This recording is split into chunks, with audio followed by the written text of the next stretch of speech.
All right, today's the day. It's not how I planned this all to go down. I thought I'd be able to accomplish this while I was in Fort Lauderdale, but it's not raining, it's not windy, and it's not freezing cold. So we're flying the drone. Everything you said we already knew, more or less. Well, here's something that you didn't know. 2 of those special atomic bombs haven't gone off. All right, we're back to the original scene of the crime. This is where I first tried to fly the drone when it was freezing cold. This is not the ideal day. This was not my plan. I was hoping to do this in Florida where it's gorgeous and I'd have this great scenery, but it's what I'm left with. I have the drone, I have the controller. The controller comes with a cable on the side. I feel like that's a little restrictive because I'm gonna be using an iPad, and because of that, I have my own OTC cable. I have the Polar Pro ND filters, the PL filters, the cinematic ones, and lots of batteries. So first thing I'm gonna do is I'm gonna pull this out and I'm gonna calibrate the compass and the remote and the IMU and all that stuff. Because of my history with drones and because I've had these things fly off and never come back, I always calibrate these things before I fly them.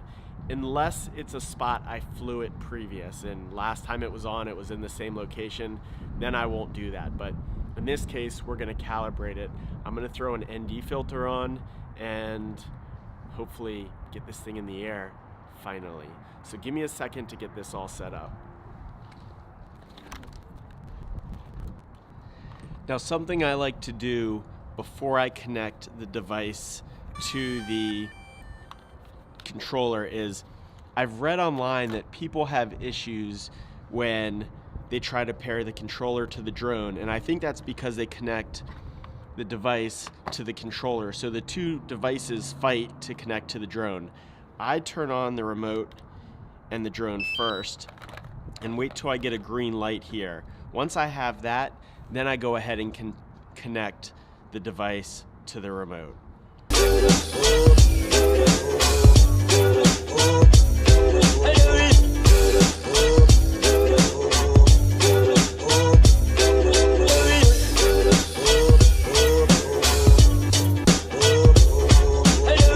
So here we go, it is booting up.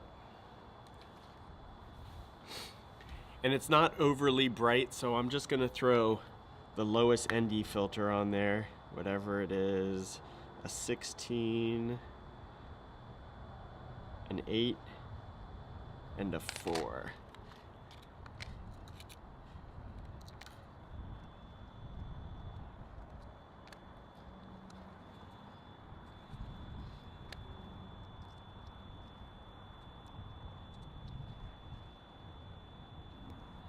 And this does not fit.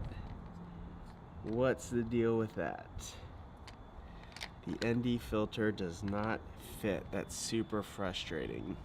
All right, so we won't be using the ND filter. I'm missing something. Hopefully it has an attachment or something that goes on there, but we don't have that.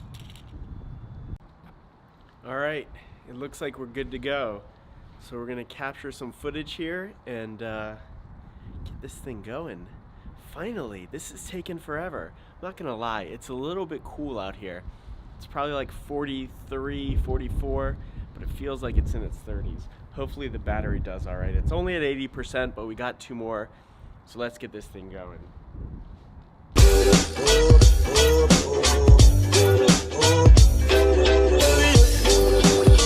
what you've done to me. How blessed as I can be. So much in love with you.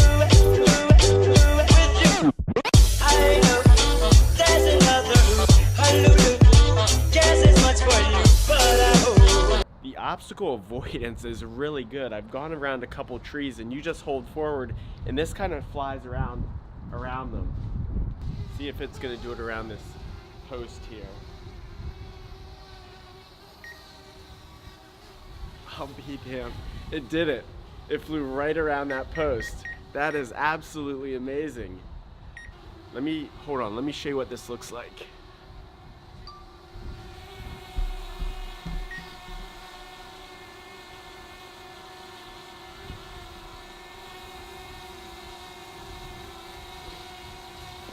So you can see the drone right there.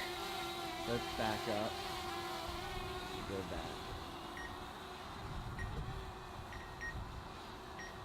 So hopefully you can see it. Let me make this a little darker. So here we are flying towards the post, and you see it skirt left and right. So I think it's safe to say the obstacle tree avoidance or obstacle avoidance feature works really well. I'm really shocked, and that's the whole reason I wanted this thing, was because of that avoidance, and like I said, to be able to take these backwards flying shots. So big thumbs up there. I'm jacked. Although this has been painful trying to get this done for the past 2 weeks, I'm almost more excited now that I get to do it. And I'm just words. I can't process words.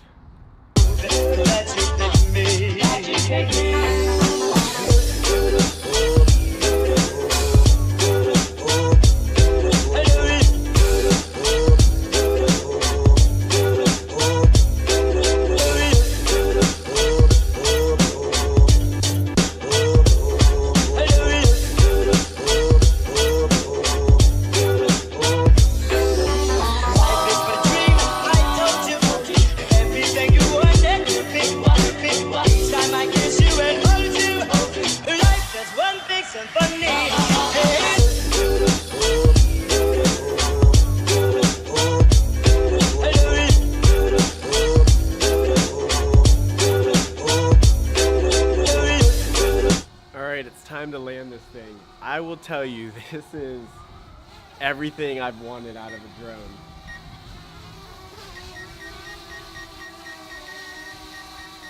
It's quick.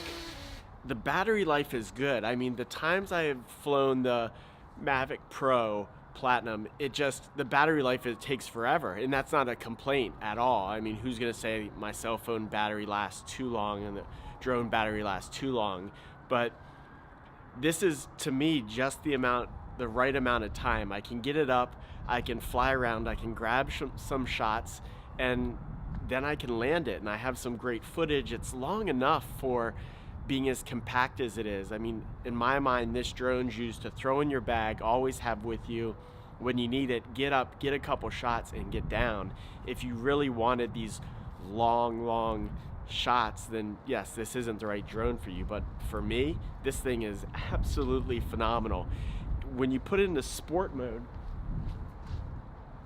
this thing almost gets into a full tilt when it's flying. It goes so quick, but it doesn't fly flat. It almost gets vertical. It's crazy. I love everything about it. I'm glad this is finally done, and I'm gonna have issues putting this thing together because it's all over the place from Fort Lauderdale to here, but it's done. I've flown it. I've been through 2 batteries. I'm gonna get a third now down here by the water, and then I'm gonna get out of here because my hands are shaking. It's still winter. It is cold. Ugh. So my initial thoughts, my nose is bright red because it is cold out. While it was warm enough to fly the drone, it's cold out, and I just thought it did a really good job. The battery life is good. It's not the best battery life that's out there, but it's good.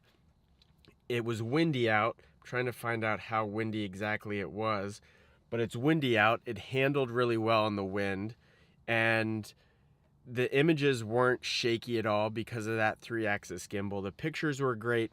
I brought the ND filters. They might need an attachment that I didn't know about. It says it's 8-mile-an-hour winds with 11-mile-an-hour gusts. I don't believe that. It feels a lot windier than that. But regardless, I'm going to get home, check out the footage, and I'll finish this there. Sorry, I'm so excited. My mind's all over the place. Love it.